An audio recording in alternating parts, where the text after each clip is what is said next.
In today's video, I'll teach you how to log in EA account. So first of all, launch open any browser of your choice. You can see over here, I've opened Google Chrome. Now click on the search bar and type in ea.com, press enter.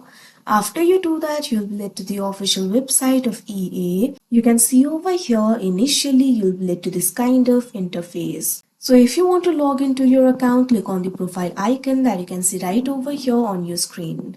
Now you can see two options over here, sign in, create account. If you do not have the account yet, you can click on this option, create account. But if you want to log into your account, click on this option, sign in, that you can see on the screen. Now once you do that, you'll be led to the sign in interface of EA. From here, you'll be able to log in to your account.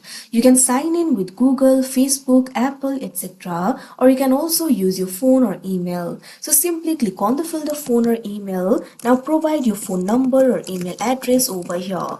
Make sure to provide the correct email address or phone number. Now after you do that, click on this option next that you can see on the screen. Now you'll be prompted to enter your password. If you have forgotten your password, click on this option, forgot your password, and you'll be able to reset it. Simply click on the field of password. Now enter the new password over here. After you do that, click on this option, sign in, that you can see on the screen. Now you can see over here, you'll easily be logged into your account. So that is how you log in EA account. I hope you found this video helpful. Thank you for watching.